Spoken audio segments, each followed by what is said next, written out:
Good evening, everyone. I'm very glad to welcome you to this information session about the PhD program at the Desautels faculty at McGill University.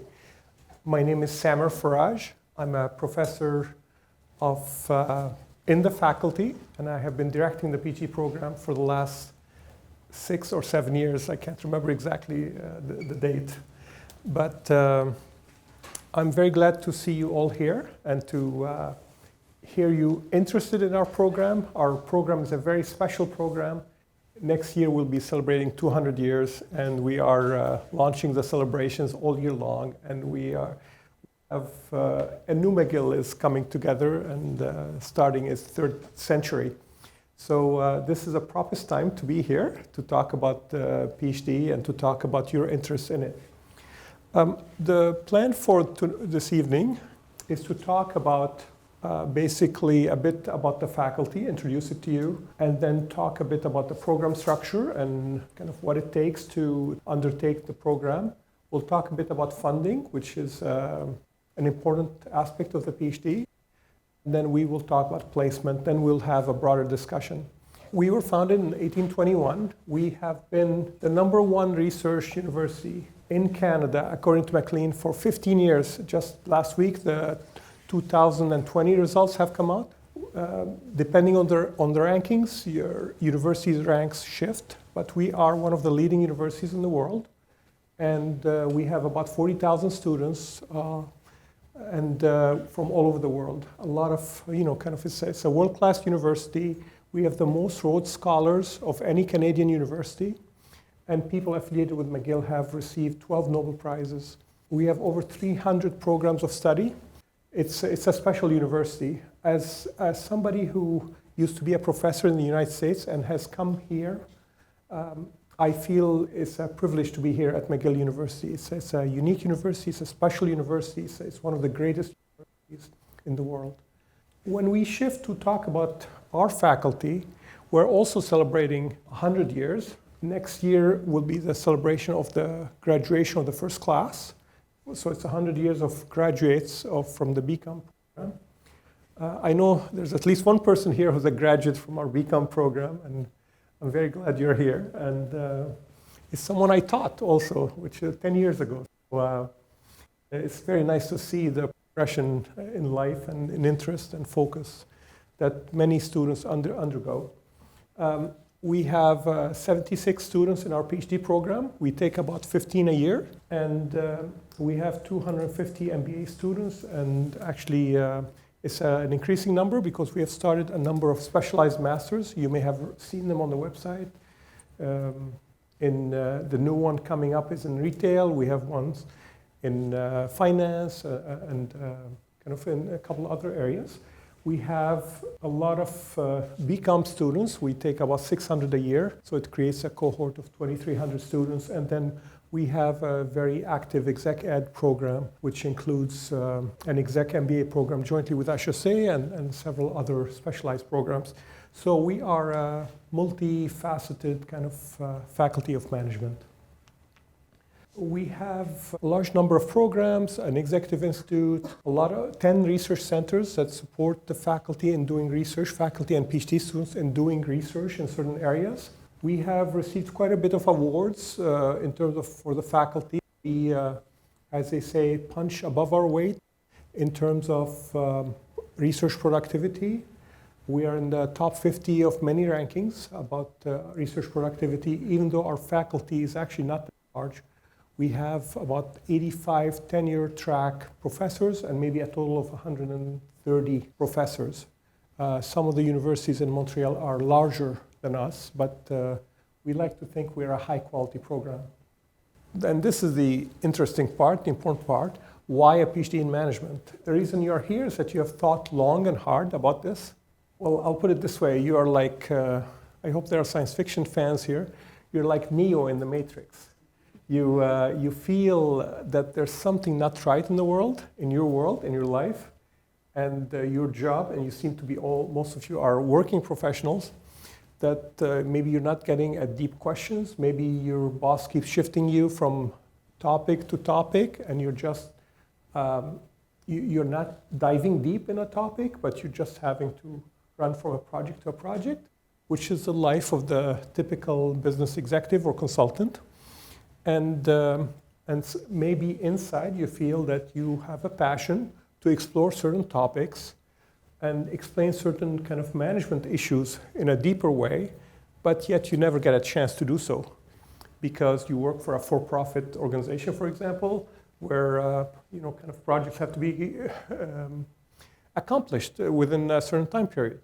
So a PhD would be one way to change that situation and allow you to explore in a much deeper way complex organizational phenomena, stuff that intrigues you or you're interested in. Second, the field of management is growing. There are many more management students in universities than, let's say, 20 years ago. And management has gained a certain cachet and respect in universities. And a lot of stuff that used to be not studied very much in traditional fields, like in the Faculty of Arts, like you have friends maybe studying arts topic, philosophy, sociology, anthropology, but management has also absorbed some of these topics, and with our focus on organizational life and organizational issues and sectoral issues and economy-wide issues. So you'll find a lot of what you used to find in the Faculty of Arts has migrated into within our walls. And finally, the private sector has a lot of interest in people who are strong and have a PhD, strong in research, and have a deep understanding of topics. You may have realized that companies like Amazon or Google are seeking deep knowledge about certain areas and are hiring PhDs to help them explore those issues. So that's why most people want to do a PhD in management. I'll also add that salaries are actually quite good in management compared to professor salaries I'm talking about are quite good compared to our colleagues in the Faculty of Arts or even the Faculty of Engineering. We are pretty well paid to do some very interesting work on organizational issues. So that is it's not going to be a difficult lifestyle, if I may put it that way. Our program was founded in 1976 by Henry Mintzberg himself and colleagues from 4 universities in Montreal. It's McGill, HEC, Montreal, Concordia, and UQAM. And they came together to create a PhD program. So it's a unique experience, and we tend to, I get inquiries about the structure of our program from universities all over the world who want to mimic our structure. It's actually an excellent structure where basically we coordinate course offerings, schedules, and we ask you as a PhD student to put someone from another university, from the other 3 universities, into your PhD committee. So you get the best of both worlds. You take courses at 4 universities instead of 1. PhD courses are actually, the offerings tend to be slim at 1 university. By going to 4 universities together, you can register with a much larger number of classes. We have graduated a total of 215, maybe it's 217 by now, PhD students. They are placed all over the world, and we currently have 76 students. The offerings every year is close to 100 doctoral level courses across the 4 schools, so you'll have a lot of choices.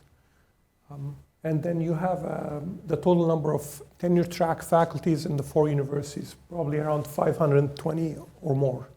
So you will have a lot of choices in terms of good people to work with and advice networks and people you can rely on for their expertise. So this is just a slide showing the celebration in 2016 of the 40th anniversary of our program. So we're on our 43rd year right now. And this is with the Minister of Education, of Higher Education of Quebec that year. And it's the presidents of the various universities. So we are well supported as a PhD program by all sectors of society, including our universities and the government of Quebec. So what is a typical structure of our PhD program? It's typically 5 years to graduate. And let me just say something about that. It is possible for some people to graduate in 4 years. There's nothing magical about the 5 years. But often, and our program prides itself in placing people in academia. If you want a good academic job, as opposed to, let's say, teaching at a CJEP, you need to have produced conference papers and journal papers along the way. And that typically slows down the student because that process is additional to the typical courses plus thesis kind of way we think of the program. So 5 years is a typical time. Some students take 6, but no more, because after 6 years, the university has a rule that we kind of deregister you, and that has done wonders in ensuring that people graduate on time. You laugh, but it's many students have this idea that their thesis has to be this perfect, very long, very detailed document, and so perfection is the enemy of the piece of work getting done. So having a deadline helps focus the mind and helps us, get them through. So we get a lot of applicants. Last year we had 285 applicants, and we took 15. But don't let those odds scare you. Many of those applicants come from overseas. There are people who apply randomly to many universities. Their profiles may not be good ones. And since you're local, you have an advantage to build those, to get to meet people and kind of see if there's a fit or not. So you have a huge advantage by being local. So take advantage of that advantage. So we have the various areas of specialization. Our newest area is retail management. We have received a gift from Aldo Ben Sadoun to start a school of retail at Desautels. And we're starting, there's an interest in taking PhD students in retail. So if you have that interest, again, you'll have a choice between retail and any other concentrations. So what does it take to succeed? This is the kind of the key question, right, for all of you. And you're here probably, or most likely, or you better be here because you have decent grades and you like studying and you like academic pursuits, right? But that's not enough. And that's not the defining characteristic of a PhD student. It's a necessary but not sufficient condition for success, right? So, and I'm going to describe what I think is a good PhD student. There are all kinds of PhD students, but let me describe a prototypical PhD student. So you're interested in some area, you want to go deep in it, as opposed to being interested in the whole world and kind of going a mile wide and inch deep. Now, you could be that kind of person. I think I used to be one of these widely interested people, but I learned at the PhD stage to focus. So it's not it's something you have to apply yourself to focus. And then once you can do that, you can go deep in an area, which is the definition of a doctorate. You go deep in an area. The other essential quality is this ability to transform yourself from a good student in a sense of, think of undergrad students or even master students. The professor comes to the classroom, lectures, and you're all pretending to be open receptacles, and they pour the knowledge in your head, and at the exam time, you prove that you have acquired the knowledge, right? So that model of learning works well for undergrads and possibly masters, and again, there's a question about that. It's a traditional model of learning. It's not the model for a doctorate. So we have a conundrum here. You are here because you get good grades, so clearly that model worked for you. Yet it's not the essential model. The essential model, you have to be able to move from a knowledge consumer to a knowledge producer. The essential aspect of PhD is your ability to generate new knowledge, something that did not exist in the world before, and you're gonna, an explanation, a theory, an equation, whatever it may be, but it's something that is new. So are you able to do that? The qualities are different.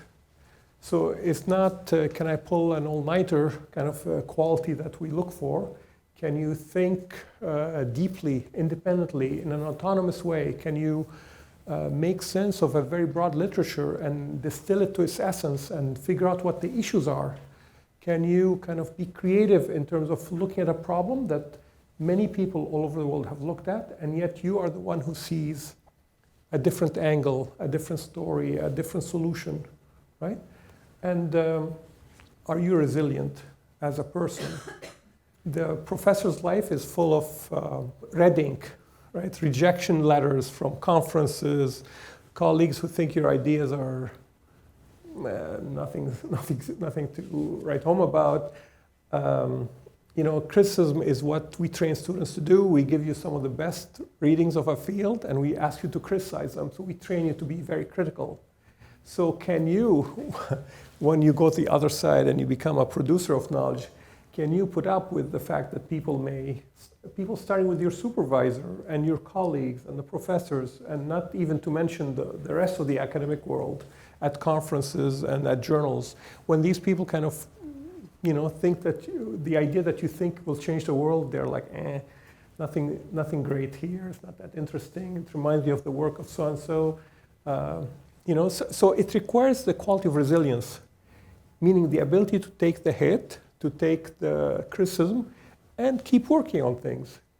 If it was easy, everybody in the world would be a researcher.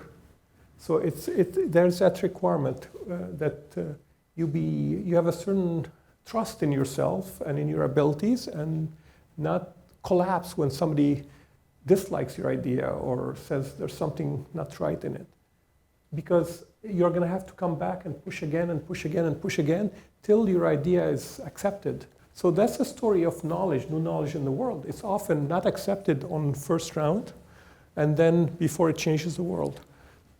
It makes me think of the current Nobel Prize winner in if it's chemistry or physics, but I think it's chemistry, that looked at kind of how cells kind of interact with others and the oxygen, and they absorb oxygen.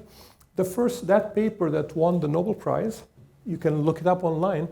It was submitted to Nature, which is a top leading journal in that field, in biology, and it was rejected as kind of not that interesting. So if that person had stopped at that moment, they wouldn't have done the work that led to the Nobel Prize. So that's kind of what I expect you to think about and to assess your strength. Are you resilient? And having good grades is just a starting point in this journey. It gets you through the door. That's not enough, right? So I don't mean to scare you. I'm just qualifying kind of what the issues are. Let me move on to the program structure.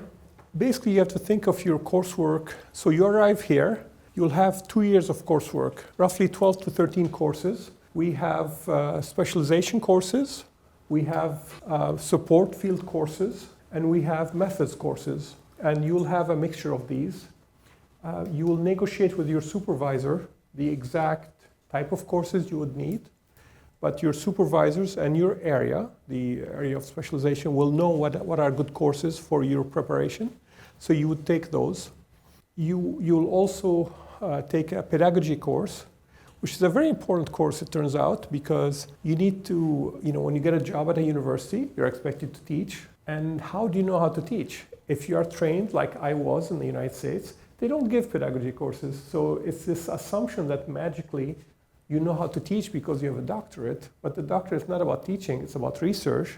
So I think the designers of the PhD program in Montreal were very wise to include a pedagogy course to help our students teach. And most of our students do very well in their teaching careers. As a result of this course, they link it back to that aspect.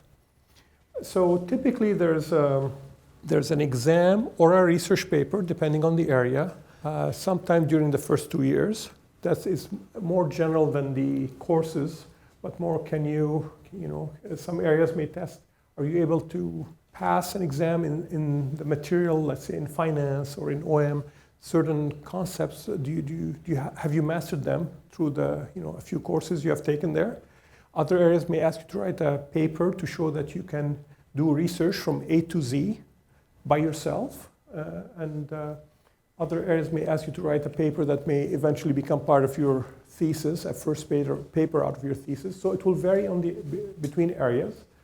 But the big landmark is the comprehensive exam, which is taken typically at the end of 2 years. And a comprehensive exam is a broad university level requirement, where there's a test of how well do you understand your field. Can you hold a conversation with other people in the field, basically, is testing that amount of knowledge. And maybe whether you can say something interesting about open topics. So there will be a number of questions on the exam that will test these aspects of your knowledge.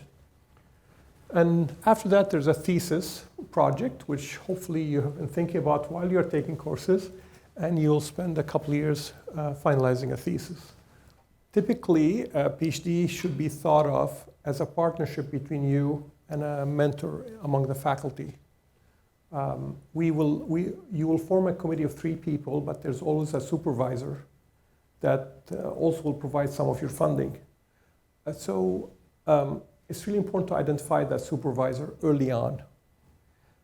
You're all here, you're local. So you're not like, you don't have the problem of people like who are stuck in, I don't know, Mongolia, right? Who cannot access easily the faculty. So you should first look on the website and see who are the professors that meet your interests. So we go cold call. And then you should probably send an email of introduction with a CV and maybe an expression of interest. And then the phone call would come next. Professors are looking for good students, and but you have to understand it's a multi-year relationship. Most mentoring relationships last longer than the typical marriage. Just like you wouldn't take a mail order bride or husband, sight unseen, you should not sign up with a supervisor sight unseen. You should meet these people, you should talk to them on the phone, you should see whether there's a fit between your interest and their interest. Now, one thing you'll notice that many of the topics the professors talk about sound very esoteric and maybe not the language you would use in regular life. That's because they are in the academic field, and in academia we have a certain way of speaking about topics. Don't let that discourage you. It's simply the fact that we are in academia leads us to write about ourselves in a way that makes sense to academics, which I understand is a challenge for normal people who are not part of that field. And you're like, why are you complicating things? What is that label you use to describe yourself? So don't let that stop you. Talk to professors. Talk to more than one. See what they say and what they think, and you'll be surprised by how well these conversations go. Professors are looking for good students. They're not looking for mass number of students. We're looking for one good student. Most of us don't take more than one a year. We're looking for one good student. That's it. And if you're that one, we will be very happy to think of you as somebody special. And then when January 15th comes, the professor may say, I've met this person, I've talked to them, they fit my profile. And then the conversation is different as opposed to the conversation about the other 285 applicants that we're looking at. So that's kind of the structure of our program. And kind of this is an important aspect, finance. We fund you during the PhD program. Our program is a full-time program. We expect you here fully attentive, working, I'm not going to say 40 hours a week, it's more than that, on your research. So we give you a stipend of $30,000 a year, and you're guaranteed 4 years. There's funding for the 5th year available if you have made enough progress. So we fund you basically for 5 years. And there are external funding options. You can get fellowships from the federal government or the Quebec government, and these would be additional to what you're getting in terms of support. We'll tax you a bit to we'll change your funding a little bit, but you still have a big incentive to apply to those. And finally, we provide funding for fieldwork, funding for conferences. We provide you with a brand new computer at the beginning of your program and shared office space. So we want you to be comfortable to do the work. We want you to be fully focused and not worry about the rest of your life. It's very hard to stay focused during a PhD program, so universities like ours fund students to ensure that you have the ability to pursue your passion. So this is just a list of universities where our students have been placed. It's in the US universities, the Canadian universities, rest of the world, and some non-academic placements. Our expectation is that you will place in academic institutions. Some students halfway or three-quarter the way in the program decide to go to private industry. And this is kind of what, on the right side, the column. But the typical student or the students we want are the ones who are aiming for an academic career. If you decide at the end of the PhD that academia is not for you, that's fine with us. But we want you at entry to be here for an academic career. You have to remember the January 15th deadline. That's when the applications close. We take people only once a year for September. Your deadline is January 15th for a September admit. We expect you to have an undergrad or a master's degree. Exceptionally, we have taken people with an undergrad degree only, but these people have to take an additional year to make up for that, so might as well get a master's degree before you apply, but there are exceptions.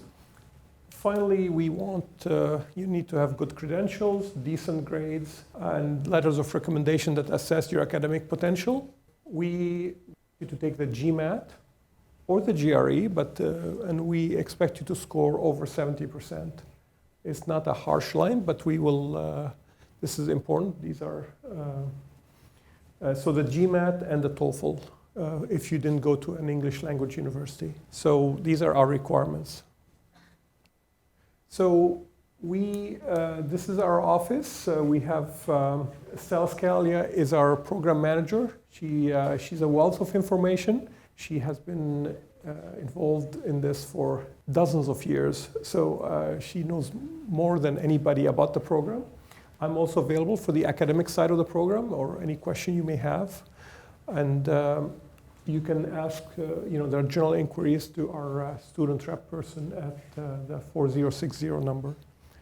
So I want to invite our students, Anand, Jason, Yongjin, come and maybe say a few words about kind of your experience as PhD students and maybe answer a couple questions. I applied in 2015 for the 2016 academic year. After working for 10 years in investment and teaching for a few years, I was working for a while and I did well in my career, but something was missing. Okay? 5 years ago, I was fortunate enough to have an opportunity to teach accounting at continuing studies, so down the street. And I remember the day like it was yesterday. It was a nice evening in May, at the beginning of May. And I had prepared for the course. I was excited to start. I was nervous because I hadn't done very much teaching or lecturing before. So once the nervousness and the butterflies passed, I felt this electricity that I hadn't felt in the 10 years that I was working. I'm like, okay, I need to be here. How do I make this happen? Okay, how do I monetize this? So I'm like, well, if you want to get rewarded properly, you need to get a PhD. I had done my master's, a research master's, and really enjoyed the experience. And at this point, I was ready to make the commitment.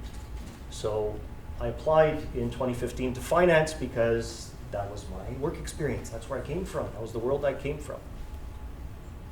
I didn't get in. I'm like, yeah. You don't want a guy with 10 years of investment experience, and the scores were off the charts. So I followed up with Stella. And Stella's like, I want to come back to Samer's notion of fit. So the fit with the profs, okay, in terms of having the right supervisor and coach. With the finance guys, it wasn't there. Stella was like, you know what, go check out the accounting. And so I met with the accounting faculty, and that was the place to be. That was the place to be. That was where I was meant up to be. Now I've got a great relationship with my team. Jingjing is my coach. Jingjing Zhang, she's right over there. She's my coach. We have a great working relationship. And yeah, so I'm enjoying it. I'm 3 years into the journey. So I did 2 years worth of courses. Learned a lot. One thing I will tell you, if you get in, use those 2 years. Okay, you're going to have term projects and stuff like that. You're going to have to prepare paper proposals. Use those as opportunities to lay the foundation for your thesis, because then it's going to give you a very clear path, and you won't waste your 3rd year. Okay. The other thing that I would suggest is make friends, not only at school, but network early and often. Okay. Almost everybody's working full time.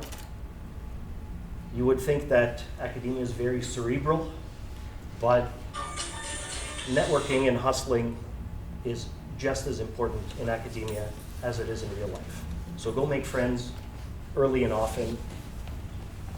The other piece of advice that I can give you is that once you finish your courses, you kind of get thrown into the wild. So if you have like a gym buddy or the equivalent to keep you honest and on track for your research, that's going to be very valuable. So yeah, so just before you go into this world and make that commitment, you have to love teaching, you have to love research, okay? So if you're passionate about both of those things, then this is the right call for you. This is your call. We're both new. We just started, a few months ago. So I was in management consulting before this. Did that for a few years. This was a big decision for me. I think it's no surprise that pay scales are very different here compared to management consulting. I took 2 years to make this decision. I moved here with my family, my wife and my kid. So it's a big decision, right? Some of you might be in this situation. Financial constraints are important. Plan. I think it's really important to find a landing spot that is flexible. I think that's kind of one of the reasons why I came here and not somewhere else. Is you're making this big sacrifice, right? Economic sacrifice. You have to be in a place that's willing to work with you, right? A lot of if you're a career academic, I think that's one thing, and I can't really speak to that. But as someone who's come back from a professional career, sort of coming back into this field, you have to, it has to be a program that can sort of take both kinds of people. I think that's really important. I think that's one of the reasons why I thought this place was really great. It has to be customized to you specifically. I think so. When Samer and I had our first conversation a while back, I think Samer, you noticed that I have a long history of being very quantitative. Data science and everything is math in my history. I think Samer noticed that I don't really enjoy it very much, and I want to do qualitative stuff. And so the ability to find people who will sort of figure you out and say, okay, this is what you're good at, but this is what you really want to be, I think that's really important. And I think, I know Jason's talked all about the sort of the big macro aspects of choosing a PhD program. I think finding good mentors, super important. Finding a program that's flexible and that can sort of customize itself to you, super important. And plan it out. I'm not saying take 2 years to make this decision. It might be overkill, but plan it out, especially if you're coming in with a family. I think for us, it's been extremely smooth. I love the city. I came from Atlanta, so very different. No snow there. But I think planning it out and having a lot of conversations with faculty and potential students is going to help you make that transition. Happiest thing, happiest decision I've ever made. I think this is wonderful. I really like what I'm doing here. So that's me.